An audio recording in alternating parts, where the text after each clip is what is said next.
You have called thousands of auctions. You've got a great helicopter view of the auction world. I want to ask you, what's the biggest mistake you see an agent do on auction day?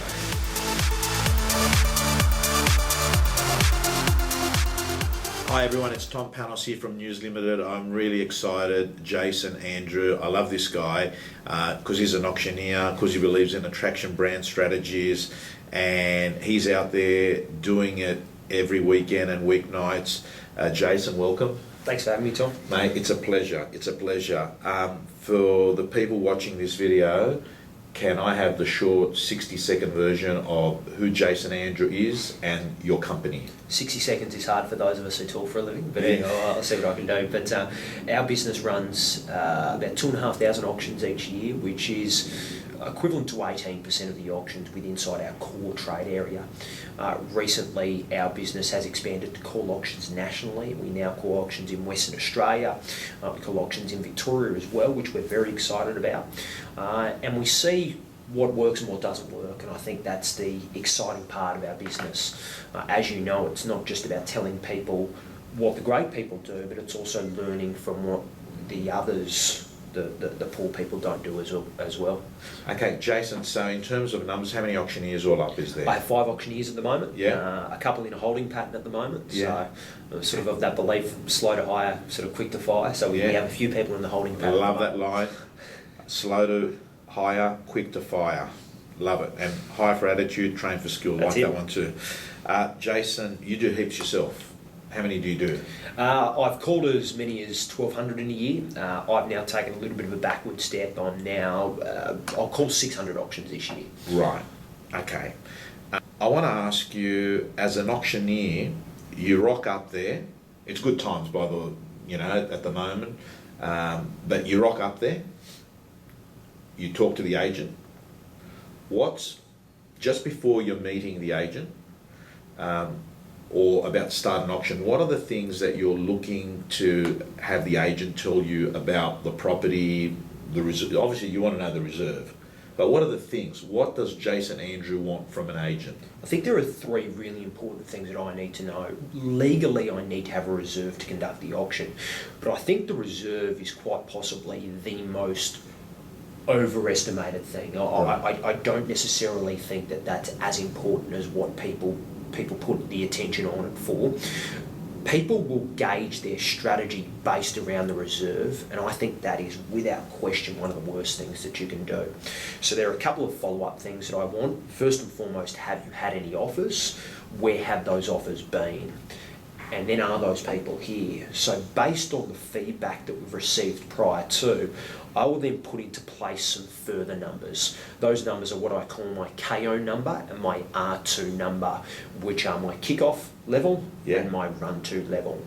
And I will talk to the agent about those. Yeah.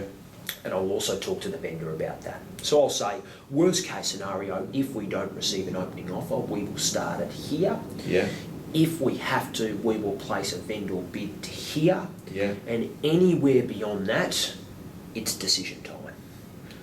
Okay, I love that. I'm just going to take some of those terms you used, the KO and RT. R2, kickoff, which is at what price we might be putting a vendor bid if we don't get a start. Yep. And the R2 is the highest level of feedback, so it will just be under that. Yeah. So if the highest level of feedback's been $500,000, you shouldn't make a vendor bid beyond that. So it might be $490. So let's look at the 3 numbers. The reserve could be $550. Yeah. The feedback's been $500. Yeah.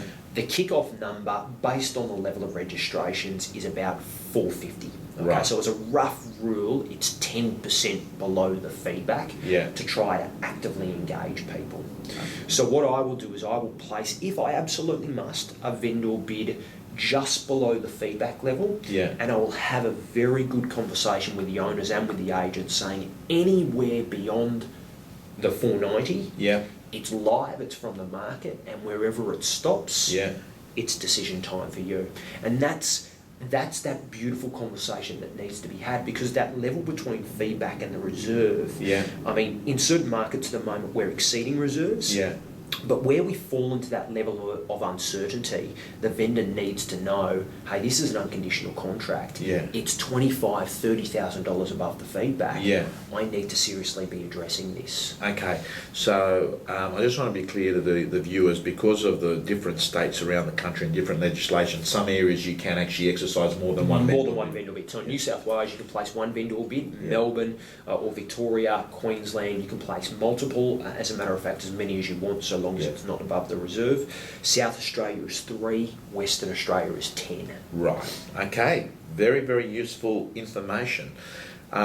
You've actually said that the reserve, in your mind, is something that we overestimate as being importance in the whole process and the transaction on the day. Do you, in terms of reserve, do you think that, do you give any guidance to our agents that are watching it? Should they be setting it at what level when they're talking to their vendors? It's an excellent question, Tom. And again, I think this is something that I see being done wrong all the time, or incorrectly all the time. I think the language change that we need to make here is we don't call it a reserve set, because when we call it a reserve set, the vendor feels challenged on their price. And a vendor with their back up just before the beginning of an auction is not a good thing. So I don't call it a reserve set. We just change the language to what we call a strategy set. And all the strategy set is Mr. and Mrs. Vendor, where you set your reserve is entirely your decision. The feedback has been here though, so our auctioneer will place bids if he must to that feedback level. Anywhere beyond that feedback level, it's your decision to make. So there's a wonderful graph that I draw on the back of our reserve forms, which is what we call our BSA graph. Right. So, and what's that? Well, the BSA graph looks like this. I say to my vendors, Mr. and Mrs. Vendor, what's your reserve? And they'll say $550,000. And we say, great. Anywhere from your reserve to infinity, the person who controls that process is the buyer.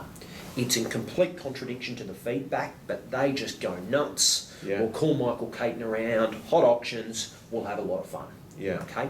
Anywhere from 0 to 450, which is the feedback level, or 500, which is the feedback level, the person who controls that is our auctioneer. Right. So he could be placing vendor bids, fully disclosed, of course, between that level. But anywhere in the middle, the person who controls that process is you as the seller. So as it goes down the page, it's BSA, buyer, auctioneer, seller.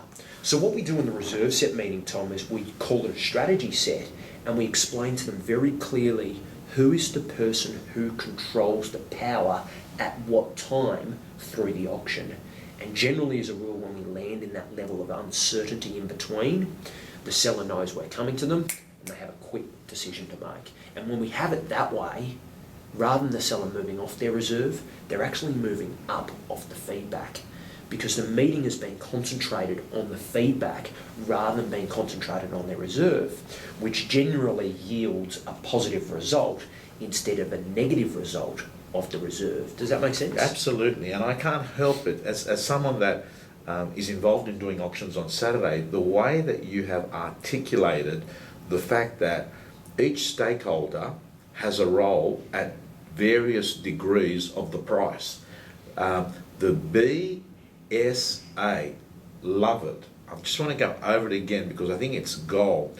You know, the buyer, after the number that we know the owner's going to accept, it's a free reign. Yeah. It's like the poker machine is just having its free spins. It keeps going. Anywhere from there to infinity. Yeah. Yeah. Okay. Then you've got the thing that the owner has got control of, which is the S, the seller bit, which is an important part. It's a crucial conversation, because what you're saying is that is something that that vendor on the day has got control over.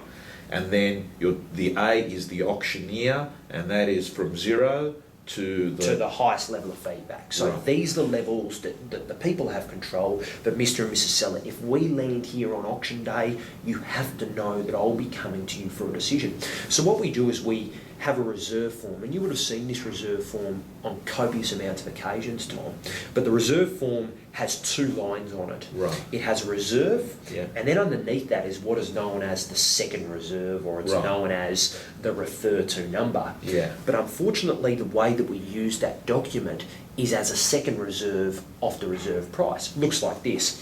Tom, what's your reserve? 550. So if we get to 540, would you accept it? The vendor goes, well, I wouldn't miss it for 10,000 bucks. And we go, great, let me just write this number in here, 540. And we walk out trying to high-five the shrubbery, going, I just got a $10,000 price reduction, how good am I? But what we do with that second line on the reserve form is we write in the highest level of feedback. Right. That's where we spend most of the strategy set meeting, not reserve set meeting. That's where we spend most of the strategy set meeting. And then we draw the graph explaining the levels of control on auction day. So the vendor knows and goes in fully aware. But more importantly, if a vendor moves off their reserve on auction day, as in moves down, it's a negative experience. But if they move up off the feedback, it's a positive experience. So let me give you 2 examples. We get to 525 on auction day. Yeah.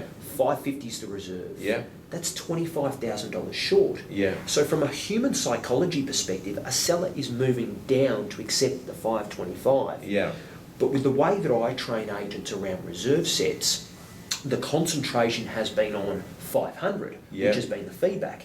Now, 525 is the same number, but we're $25,000 above the feedback. Got So it. which vendor is more likely to accept the 525? Is it the vendor who's coming down off the reserve, or is it the vendor who's coming up? The person off that the was feedback? thinking the 500. Now, Jason, can I ask you, that's absolute gold.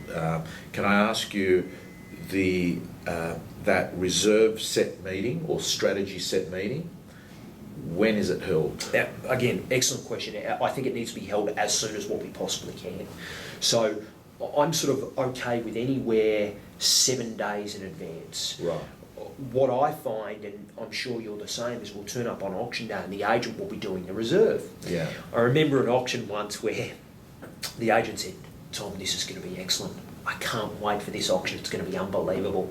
Can you just go set my reserve for me? I went over to the vendor. This is about 10 minutes before the auction, and the agent came over with me and said, and so I said, what's the reserve? And the vendor said, $27 million. And the agent just said, what? Now, the vendor went back up to their ludicrous price.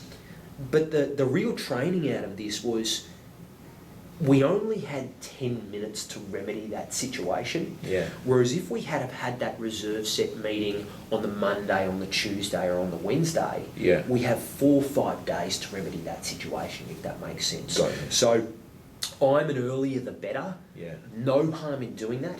If the vendor is priced right, the agent's energy around the stock is high. Yeah. If the vendor is overpriced, we know that we still have work to do. Okay. So, Jason, I just want to recap that reserve letter will have a reserve figure, and it'll have the second figure, which is we will refer this number to you. That number should go in there, should be the feedback level number. Jason, would it be good if I got on a link on this blog an example of your reserve letter? Yeah, easy. Okay, much appreciated. Okay, want to ask you, we talked about the vendor bid, starting bid, placing it, depends on which state, you can use multiple. The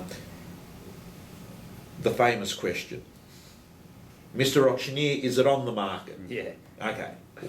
What's the Jason Andrew way of thinking about this, managing it? I think that the person who was asked the question wants closure to their question.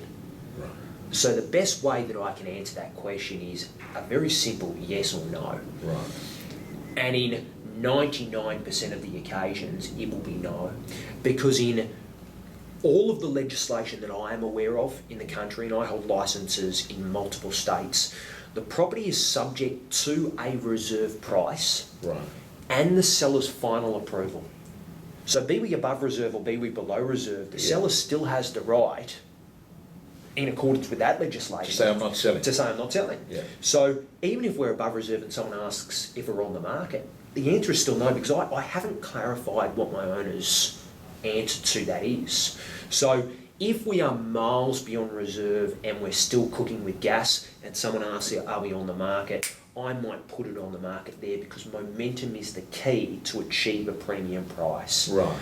But so that's if you're over the selling figure. You might actually just say to them, the answer is yes. Yes. Yes, you know, but we've got to strategically choose that. I mean, right. In most of the occasions, and I'm talking about 90-odd% of It's the not occasions, my answer will be no. Right. Sir, I appreciate your question. I understand that what you are looking for is closure, and so I will say no. Yeah. The property is subject to a reserve price and my owner's approval. May I say we are at the pointy end of this auction. Now, the reason why I handle the consumer or the bidder that way is because, again, they're looking for an answer. They aren't looking for a smart aleck retort. Yeah. Because with all due offence to the auctioneers who do that, yeah. I can be a smart aleck too. Right. I can crack them over the head and say, well, we've been on the market for 4 weeks. Yeah. I can say all of that type of stuff. I know those lines as well. But I understand that human behaviour is give me an answer. And if I give them a very simple yes or a very simple no, I will keep them on side. And with my inclusive behaviour, they are more likely to participate. By them participating, I'm more likely to get my vendor premium money. Okay, so with that in mind, do you always announce properties on the market? Depending on the geographical location, if I'm calling an auction here, the answer would Sydney, be no. Yeah, the answer would be no. But in my area, which is Queensland, our area is quite juvenile to the auction system, and I mean that with all due offence. We still have a long way to go. Yeah. So what I do with Inside Queensland is I make it very clear, because parties are waiting for that. But where I know I'm dealing with a quality agent, I won't use the words "we're on the market," because quality agents will have what is known as bidder strategy meetings. Right. And those bidder strategy meetings, conversations will be had like, do you know that there is no legislation in the country that suggests that you must use the language "we're on the market"? And so when those conversations are had, it's so much easier to not use the words "we're on the market." Okay, so I just want to recap on Jason's last point. Bidder strategy meetings, trust between agent and buyer, education between agent and buyer, letting them know, here's the legislation, there's a good chance that the auctioneer won't use that terminology, so you're basically educating that buyer that if their strategy was to hold back, that it might not be a good strategy on the day. It's something that is, again, highly underrated. We have the reserve set meeting, which I call a strategy set meeting, but we don't have bidder strategy meetings. We sort of go, hey Tom, here's this amphitheatre for negotiation which is designed to psych you out and which is highly nerve-wracking. Go nuts. And when I have a room full of 200, 500 agents, I'll ask them, how many vendor bids are you allowed in the state of New South Wales, in the state of Victoria, in the state of Queensland? And I'll try and trick them. I'll say, by the way, the legislation may have just changed. And in a room full of real estate agents, regardless of the state, I get varying answers. 1, none, 3, 10. So if real estate agents don't know how many vendor bids we can make, how are we expected for our punters to know? Right. I then ask the agents the question that you just asked me. Explain a vendor bid to me. Yeah. They can't give me an answer. Yeah. So how do we expect for these people to willingly participate in this environment? Okay. You have called thousands of auctions. You've got a great helicopter view of the auction world. I want to ask you, what's the biggest mistake you see an agent do on auction day? I think they spend the wrong time with the wrong people. So let me explain what I mean by that. On auction day, we need to understand who we're there for, and it changes throughout the course of the auction. One of the things that I see agents do on auction day is when the auctioneer is introducing them, the agent might be right down the back with what I call concrete shoes. They're sort of like stuck down, or the old Velcro back, which is sort of stuck to a wall and I'm not getting off it. So on auction day, I want the agent to be in certain places at certain times.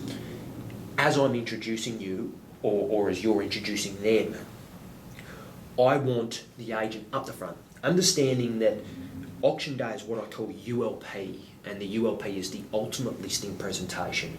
There are vendors there, or potential vendors, who are there auditioning you. They don't want to see you down the back. So during the property description, introduction, all of that type of stuff, be at the front. Showcase your business. Whether you have 100 registered bidders or you have none, stand up the front with pride. When the auctioneer calls for an opening bid, you have no place up the front anymore with them.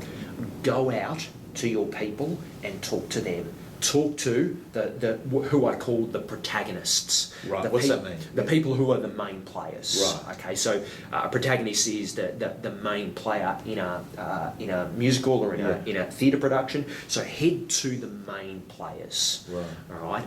And then try and get opening offers out of them. And away we go. Now, if you run your strategy meeting the way that I've just said before, which is the B, the S, and the A, when we get to the feedback level, don't be with your bidders anymore, be with your seller. Head inside to your seller and say, Mr. and Mrs. Seller, my question to you now is, how close to this number will you accept? Now, the auction's still going, but the vendor needs to be inside talking to their owners, saying, we are now contradicting the feedback that we've received so far. Where do you want to be? How close to this number will you accept? And if the auction has to pause, one of the things that I see quite regularly is the agent will try to work the underbidder. Right. The underbidder has had the chance to go. Right. So looks like this. First, second, third, are you in or out, sir? All done, all finished? No. Well, we're going to pause the auction and just seek our owner's instructions. Well, that person had 3 chances as the underbidder to usurp the highest offer. So why would we pause the auction and work the underbidder? We've got to work the highest bidder to try and meet the owner's expectations. So it's about the agent being in the right place on auction day at the right time. Okay, so let's recap. At the start, it's the ultimate listing presentation, or as you called it, ULP. So you are there auditioning for prospective vendors. Auction starts, you start working your people, your buyers, you get to the feedback level. Once we are going near that feedback level, or just sort of approaching it or rounding it, you are then going into your sellers and you are your vendors. Your vendors, and you are saying to them, how close are we? How close to this number will you accept? How close to this number will you accept? So remember the line I said before, Tom, was it's decision time. Yeah. So that's the line you need to say with your vendors on auction day. Mr. and Mrs. Vendor, in our strategy meeting, I said to you I would come to you anywhere in this seller quadrant. We are now there. We're in that seller zone where we're contradicting the feedback. I need to know how close to this offer will you accept. Well, it's still going. I understand that, Tom, but if the auction pauses, I don't want to be with you. I need to be with the buyer, because the more time the buyer has to think, the less chance I have of getting more. So if we pause, I want to spend all the time with the buyer, not with you. So you're sort of shortcutting process at this stage, and it works exceptionally well. So if the auction pauses because we're still short of expectations, we can now go to our buyer, but we've still moved our owner's expectations a little bit, which saves us about 2 or 3 minutes of time, and we can spend that picking the buyer up and shaking them out for more. Okay, so to me the key thing, and I want to recap it, I think you've articulated exceptionally, that if an auctioneer has called for 3 times, fear of loss has already come in there. This buyer has had that opportunity. Having an agent using verbal barrage is not going to make a significant difference at that point. You know, be at the right spot at the right time, and you make a very good point. talk to your sellers saying what we got to start making that decision time. There's a correlation between the strategy meeting that you've had and the conversation that you're having there. There's all linear logic there, and you're saying we don't want to get stuck with too much of a pause because that's going to take the energy out of the whole process. The momentum, absolutely. Momentum. Okay, want to ask you about auctioneers. Top 3 qualities of a good auctioneer. You hire many. I'm sure that you would have people that come to you and say, I emceed at my brother's wedding, I smashed it, I want to be an auctioneer. And some of them do okay, and some of them don't. And I've always said, one of the issues with auctioneers, Jason, everyone wants to be an auctioneer, but no one wants to chase the auctions. Yeah, exactly. But what in terms of an auctioneer, what are the top 3 qualities of a good auctioneer? I think the thing that I learned at a very early age, I know I'm still young, but I started auctioneering when I was 18. I'm now in my late 20s. So someone once said to me, you are an auctioneer, you are not a rock star, you add up numbers. And I think auctioneers get that wrong all the time. We turn up in our European motor car, generally a convertible. We sort of hop out, we want to high-five everyone in our aviators, and we want confetti to spit out of rooftops and for red carpet to be laid, preferably. And we've got to understand we aren't there for us and how good are we. The inversion of how good are we is how can I be of service to. So in other words, I'm here to represent my owners, I'm here to represent my agents. And when we understand that we are the voice of those two people and it's not about us, it changes the game. So that's the first thing. And I always say to to auctioneers, that when we introduce the auction, we should never say our name first. So it might be Tom Panos from News Limited is our marketing agent. My name is Jason Andrew. Right. But when I see an auctioneer who's got this wrong, it's my name is Jason Andrew, chest beat out. My name's Jason Andrew. How good am I? Oh yeah. And here's Tom. Well, hang on. Tom's the one who's been here for 4 weeks, dealing with all of the buyers, dealing with all the sellers. Yet you introduce yourself first as the auctioneer. It does my head. So Jason, it's not about when you think about it. If we go in the order of ranking, it's about the vendor's property, then the agent would come after that. Definitely. And then the auctioneer is facilitating the process, a bit of like a referee or adding numbers. And what you're saying is that you see one of the things is an auctioneer says, no, I'm turning that upside down. This is about me today. It's funny you talk about the referee. I mean, the referee who people hate is the referee who blows the pee out of their whistle and sort of wants to be more of a spectacle than the game itself. And that's the first quality that I just try and knock out of auctioneers that I train. It's not about us, it's about them. The second we understand that, the better off we're going to be. The other quality of an auctioneer is the question that what I'm looking for, or just what you've noticed the good auctioneers have. So one of the things you're telling me is that they're a nice person and they're not ego driven and it's not about them, and they realise that they're there to serve people and not to actually just listen to their voice. Definitely. Right? So I get that. Other things? The second thing I think is the negotiation aspect. Right. And one of the reasons why we are frequently employed is for that negotiation part of it. We are a third party, emotionally non-biased. So by being that third party, we can bring extra negotiation prowess to the table. One of the things I say quite regularly is, I don't mean this to sound rude, but I get paid regardless of the result today, so I'm not trying to get you up or get you down just for the sake of it. The information that I'm giving you is to give you informed and educated selling or buying decisions. And so the negotiation side of things is exceptionally important. Any auctioneer can add up numbers, but where the deal falls 10, 20, 30, 50 grand short, the best auctioneers can still bring those deals together. Jason, you'll get involved talking to a vendor and buyer once the auction has started, or? No question. So once the auction paused, once the auction started, and if we have to pause it, I'll get involved. Do some agents get funny about it, or no? Because that's why they employ us. Right. They understand that we bring that negotiation to the table. Some agents will want to do more of it with me than others, but all of the auctioneers in our company are supreme negotiators. They are good at bringing that deal together when the deal falls short. And that's not tooting our horn, but I think any auctioneer worth their salt needs to understand that, the calculator can add up numbers. Anyone can add up numbers. But can you bring a deal together that's 10% below reserve with a vendor who's digging their heels in and with a buyer who's being a pain? Can we bring that together? And that's where the true mastery is, in my opinion. Yeah, and I think I can't help it. As I'm talking to you here today, Jason, we could swap shirts. I could lose 20 years and be younger, but I reckon I would answer everything that you've answered. I would answer exactly the way that you've answered it. Yeah. And I think the issue is that an auctioneer has got third-party authority. An auctioneer has got detachment. They care, but they're not obsessed about it. And vendors and buyers can smell desperation off an agent a mile away. Definitely. And an auctioneer can add value to that. So we've talked about negotiation. We've talked about less about ego and more about being a good person. What about any other qualities of a good auctioneer?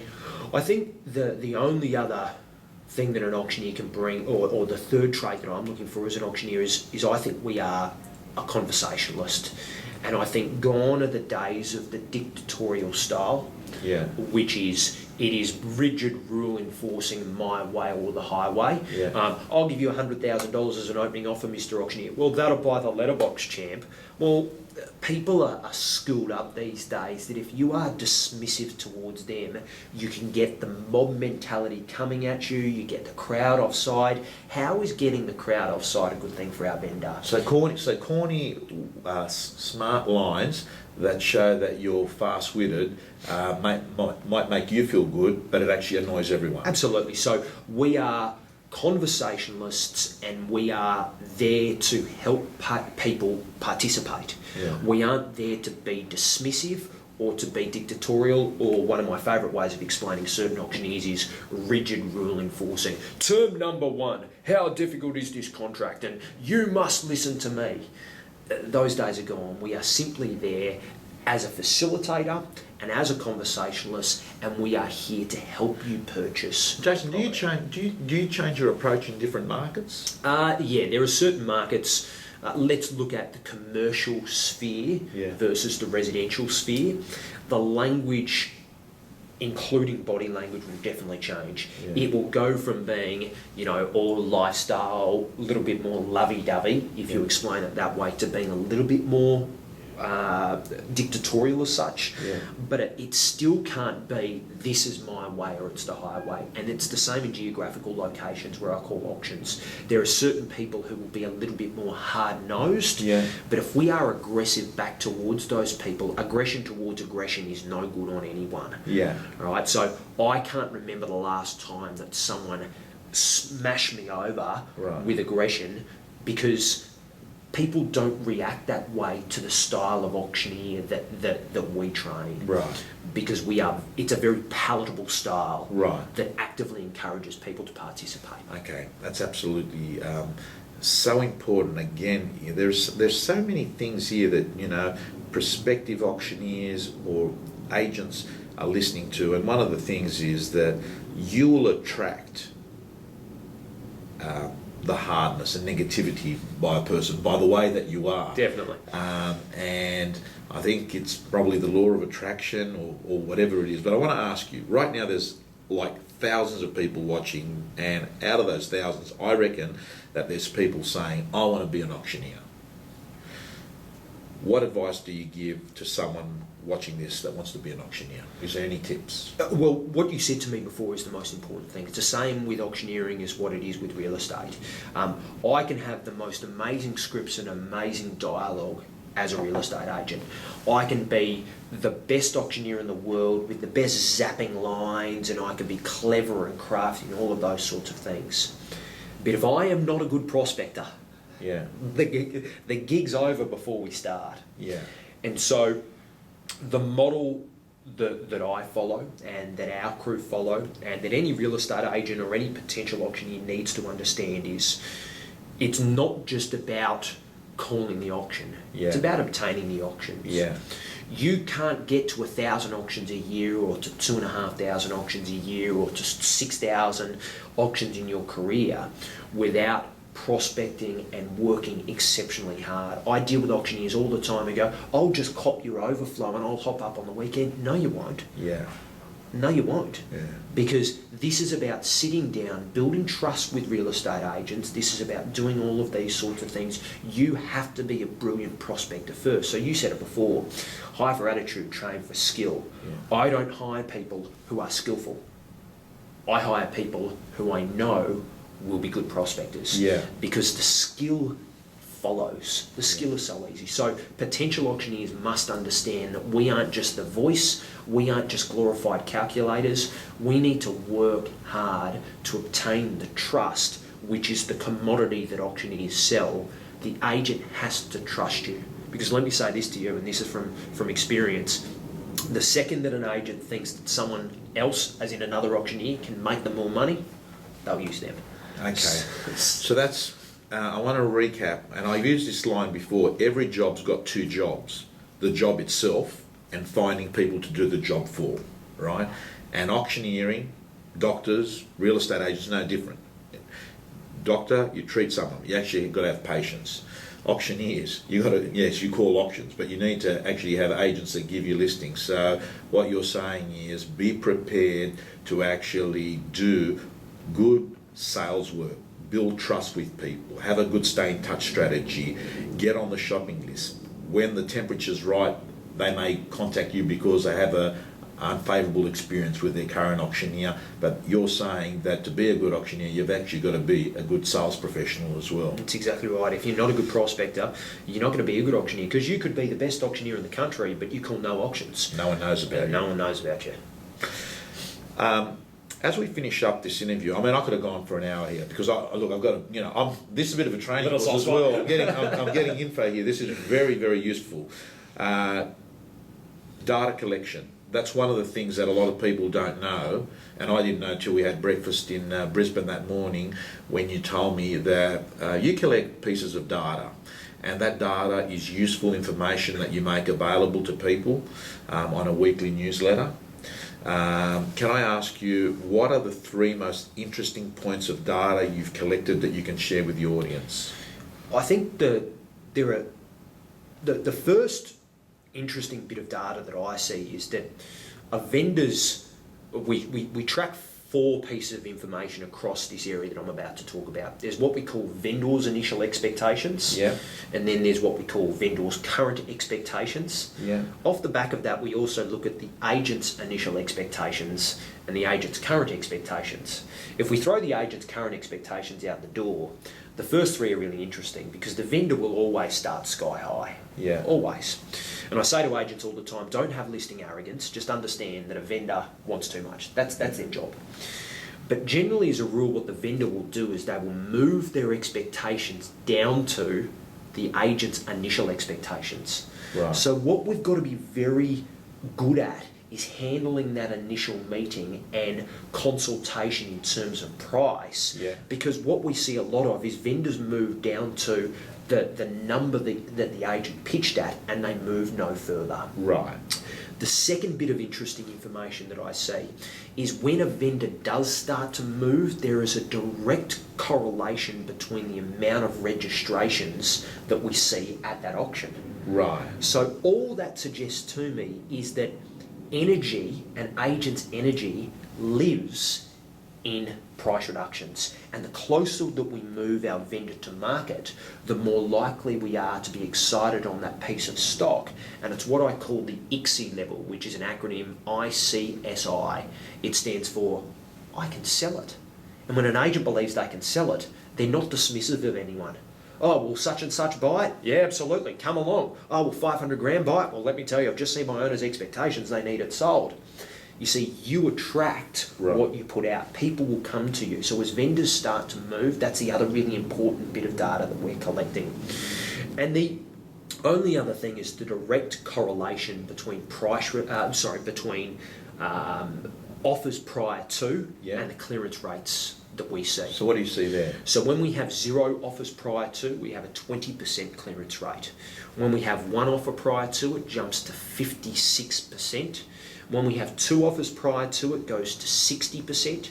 When we have 3 offers prior to or more, it's in excess of 70%. And so all that says to me is that an offer prior to helps your vendor understand through third-party unbiased information where their property sits in the market. And when the vendor understands, the agent gets excited, as I just explained, and the rest takes care of itself. So get offers. Get offers prior to, they're imperative. Okay. Jason, final question. If you were meeting Jason Andrew on your first day of auctioneering, what advice would you give you?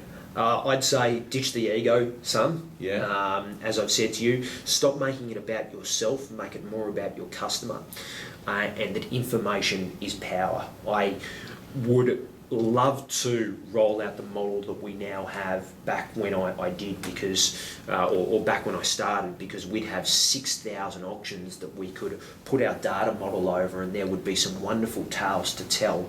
But unfortunately, we wasted so many opportunities, and whilst we have about 4,000 bits of data to analyse, it would have been so much better to have 10 years to look at. So I think the thing that I would say is I shouldn't just look at this from rock up and call an auction. I should look at this from all of the other additional benefits that I could get off the back of that. Right. So if I had the chance to jump in the DeLorean, Tom, that's what I'd say.